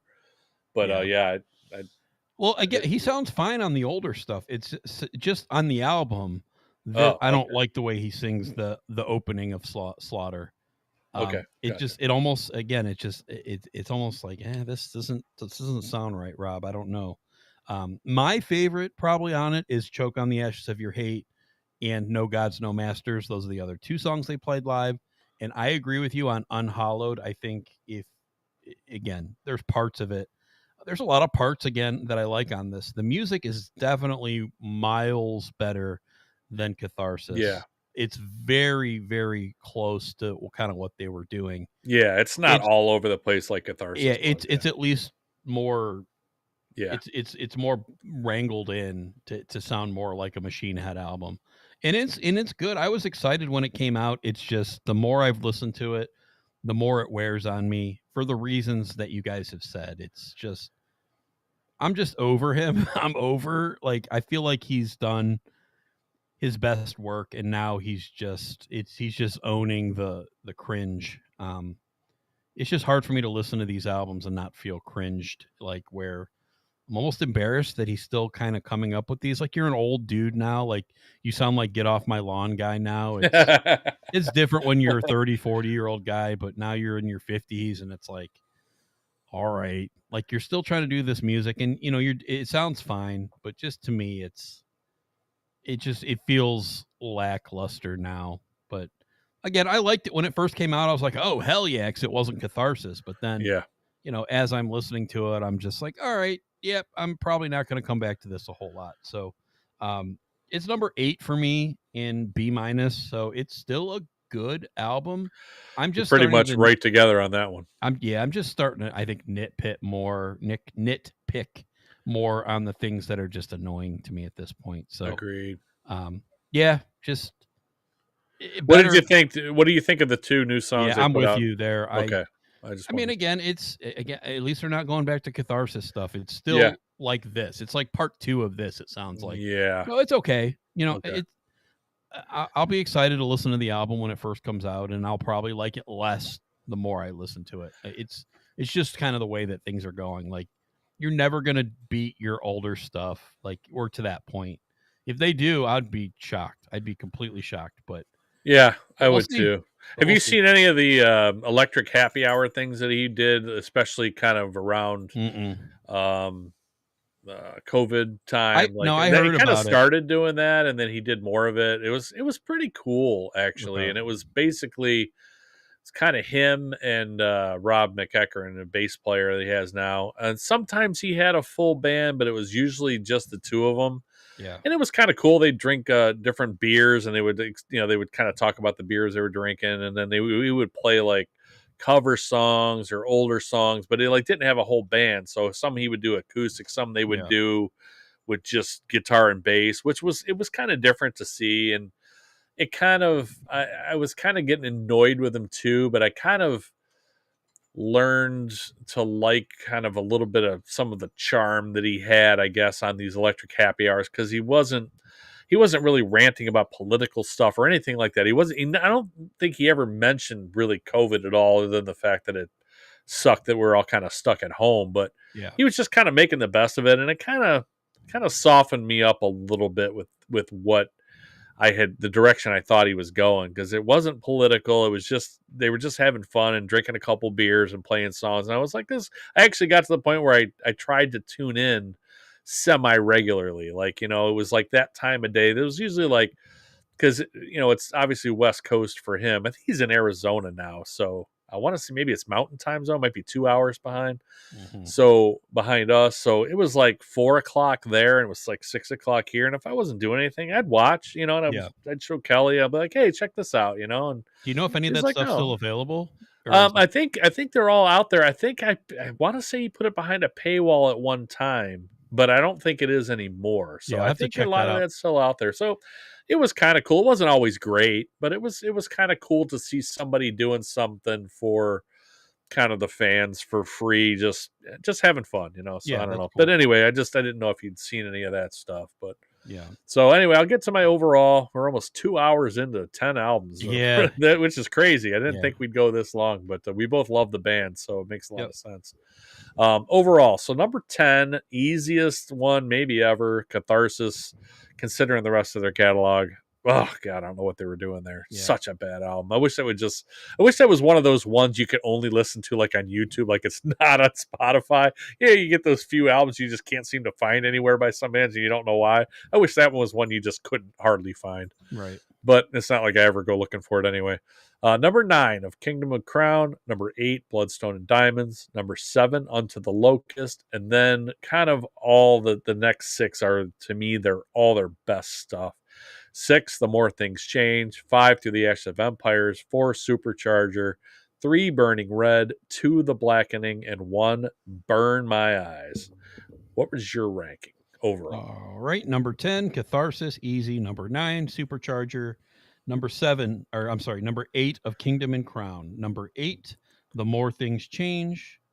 Number 6, Burn My Eyes. Number 5, The Burning Red. Number 4, Through the Ashes of Empires. Number 3, Bloodstone and Diamonds. Number 2, Unto the Locust. Number 1, The Blackening. And Brian S., number 1, The Burning Red. There you go. There's another guy that loves The Burning Red. So me too, brother. Love we're that out album. there. We like it. So Yep. See, that's what I'm saying. That's Brian. I love era. Supercharger too. I have them 3 and 4, but I love those albums too, and have since they came out. I don't care what anybody says. People bash them. They're fantastic album. Especially listen to them side by side now with Catharsis and tell me, just all good. Yeah, Brian. I'm not with you on that one because The Blackening came out after that, and that's that's tough to top that. But I love like those two. I totally get the eras of Machine Head. So hey, as long as you like an era, we're cool. Like I get it. They got some good stuff. So yeah, you got even more cred now that you're in a band with Hurd. Yeah, heck yeah. I love that you're here every week, and now it's even better because I didn't even know you guys were in a band together. That's awesome. Yep. Good time. And covered from this day. How great! Yeah, I'll have to send you a copy of that, at least part of it, to show you. Again, not good. We were not great. We just had fun. We bunch of buddies that had fun together until it wasn't that fun anymore, and you know how it goes. But we did some fun shows. Peabody's and Odeon, and we did our openings for different bands. I've never been on any of those stages playing for anybody. It's fun. So, all right, partner. Well, that was fun. I'm glad that we were able to come up with that to kind of wedge. Because again, I'm looking forward to why the next time around already. Yeah, because we're gonna do it again. Flip a coin and either do a year in review, whatever year one of us picks, or do a your choice and whatever band one of us picks. And it's cool because it's just up in the air. You don't know what you're going to do, and that's kind of fun. Next up, I think we got ZZ Top. Yep, I think ZZ Top. So we're going to cover ZZ Top probably in 2 parts. There's a lot of albums there. Or maybe wait 2 weeks and do it all in 1 part. We'll let you know. Yeah, we'll talk about that. But there's a lot to cover there. It all kind of sounds the same though, but there's definitely a lot to cover. But again, after that with Z, we're not going to have anything. So X, Y, and Z, we're not really going to have anything. So we're going to have to come up with another special topic. We will. Yeah, we will. For Z, but when we get back around to it. But ZZ Top's worth doing, I think. So yeah, I think so too. So all right, partner. Well, that was fun. Yes. Thanks. Anything else for the week? Thanks, Brian, for showing up. Where were you, Johnny? Yeah. Where were you? Yeah, that we gotta figure. I'm gonna rank them. I'm gonna do it. He even texted me yesterday. No, Johnny. Maybe you should send out a wellness check, and I shouldn't joke about that. I will. Things recently that have happened with me, but right. But yeah, maybe we should send. Not a bad idea. He's had some problems, over the years too. So that's really isn't a bad idea. You're not wrong about that. I should send out a wellness check, make sure he's okay. But I wish he was here. I just miss him. I do too. All right, partner. Well, we'll see you next week. Again, thanks everybody for listening, and we will see you in the next one. Rock on. Looks like you've been missing a lot of work lately. I wouldn't say I've been missing it, Bob. What would you say you do here? God damn it. Bob, we love playing here tonight. My brother's ready. It helps if you think of it as a game, Bob. Every game has a winner and a loser. You must possess strength to inflict pain, Bob.